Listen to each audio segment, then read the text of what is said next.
Bem-vindos à última parte da Arte da Guerra, desta vez para pedirmos ao embaixador que nos acompanhe num regresso a um lugar sempre difícil, o Médio Oriente, mais particularmente Israel. Em Israel, israelitas e palestinianos morrem a um ritmo absolutamente extraordinário, exatamente desde o início do ano, mais propriamente desde o dia 3 de janeiro, dia em que o Ministro da Segurança decidiu visitar o complexo de Al-Aqsa, e desde então o país parece que está afundado numa espiral de violência sem que consiga sair dela e, paralelamente, continuando a ter o problema da alteração legislativa que o governo de coligação pretende implementar na área da justiça. Como é que vê toda esta questão no final de mais uma série de dias de forte violência na Cisjordânia, embaixador? Muitos amigos de Israel, nomeadamente nos Estados Unidos e noutras partes do mundo, até no Reino Unido, dizem que Israel vive neste momento uma hora de verdade relativamente à possibilidade da sua democracia ser preservada.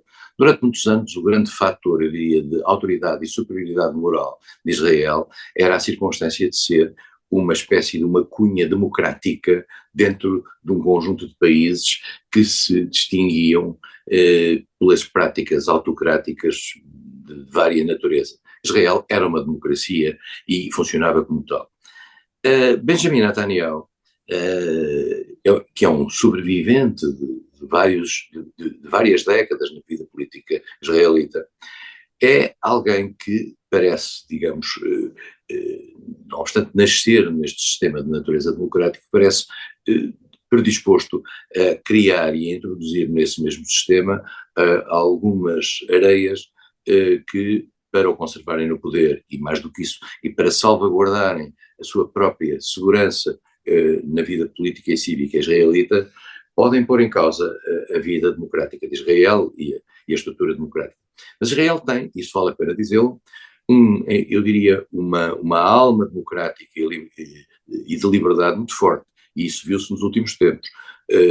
Muitos cidadãos durante meses vieram para a rua contestar aquilo que era uma postura por parte de Benjamin Netanyahu de se manter no poder a todo custo e, em particular, naquilo que o António referiu, que é tentar mudar a legislação que enquadra o Poder Judicial e, em particular, tentar diminuir a capacidade de influência do Supremo Tribunal Israelita nas decisões. Benjamin Netanyahu quer ficar com as mãos livres. Há quem diga que quer ficar com as mãos livres porque tem vários processos que correm contra ele e ele sabe que o equilíbrio dentro do Tribunal Constitucional, no caso desses processos entrarem em fase de recurso, acabará por lhe ser desfavorável. Benjamin Netanyahu, além disso, quis regressar ao poder e, para fazê-lo, passou aquilo que muitos consideram ser uma linha vermelha, isto é, foi buscar grupos que já estão, digamos, na própria marginalidade política, nomeadamente ao nível do apoio prático e concreto a medidas que são criminalmente puníveis. E Benjamin Netanyahu constituiu um governo de ultranacionalistas e partidos ultra-religiosos, verdadeiramente um governo de extrema-direita.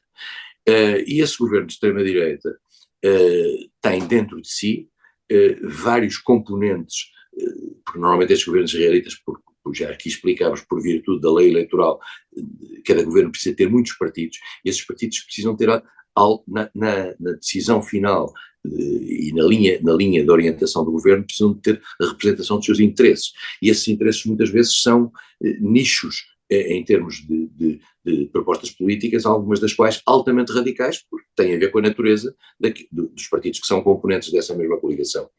E, portanto, neste momento, a lógica é uma lógica de, por exemplo, aumentar brutalmente os colonatos em zonas que as Nações Unidas, e quando digo as Nações Unidas, eu sublinho sempre isto, porque as pessoas se esquecem. As Nações Unidas significa, quando as Nações Unidas decidem uma resolução e se pede o cumprimento por parte de Israel dessa resolução, convém dizer que os Estados Unidos tiveram pelo menos não se opuseram, porque se os Estados Unidos se tivessem oposto, se o Reino Unido se tivesse oposto, se a França se tivesse oposto, isso não tinha passado. Portanto, estamos a falar de decisões que mereceram pelo menos a não oposição da França, do Reino Unido e dos Estados Unidos. Já não digo da China ou da França, ou da Rússia, ou então União Soviética, na altura, porque ainda há resoluções que partem desse tempo. O que significa, portanto, que Israel está em contraciclo há muito tempo com vários países ocidentais, nomeadamente a leitura dos direitos dos palestinos e do Estado israelita nas questões que decorrem a partir de 1967.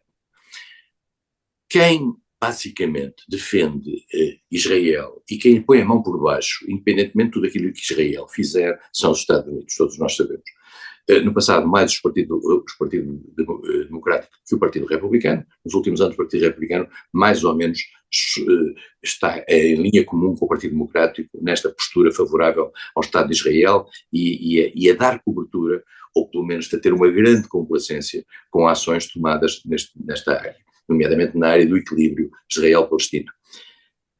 Mais recentemente, por exemplo, o governo Joe Biden fez declarações contra o aumento dos colonatos e, em particular, suspendeu financiamentos para ações de científicas em territórios ocupados.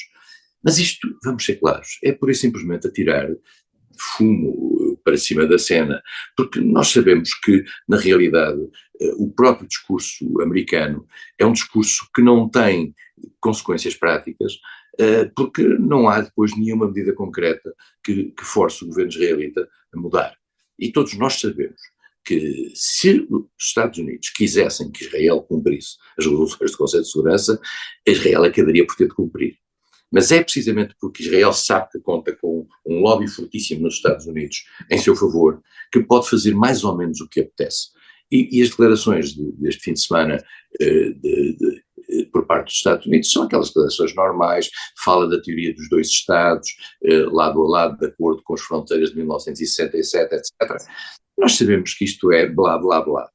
E por parte da União Europeia a mesma coisa, porque a União Europeia não consegue tomar decisões que sejam minimamente coercivas sobre Israel, porque dentro de si há, para além do trauma judaico antigo, há um conjunto de países que não deixam que a União Europeia nunca tome decisões. Portanto, a União Europeia nesta matéria normalmente financia a reconstrução na Palestina daquilo que Israel vai destruindo nas suas incursões.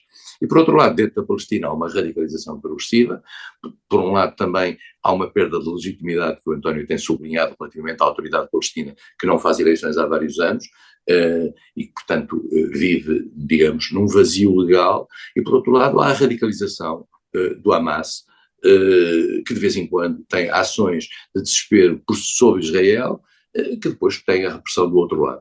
Portanto, vivemos nesta situação. Eu acho que, como o António dizia bem, os mortos sucedem-se, e como nós sabemos nas guerras, há guerras e guerras, há mortos que são relevantes e há mortos que não são relevantes. Há guerras em que morre muita gente, mas que não são relevantes, porque não nos dizem nada. Há guerras que são mais próximas, morrendo, embora menos gente, mas que são as guerras vitais.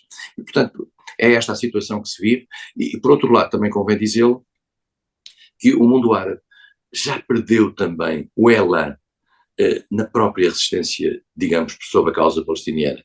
E a prova provada é que vários países membros da Liga Árabe foram ligeiramente cooptados por uma relação para a normalização das suas relações com Israel através dos acordos de Abraão, promovidos pelos Estados Unidos, em particular durante a administração Trump, e portanto já criaram uma espécie de plataforma na relação com Israel.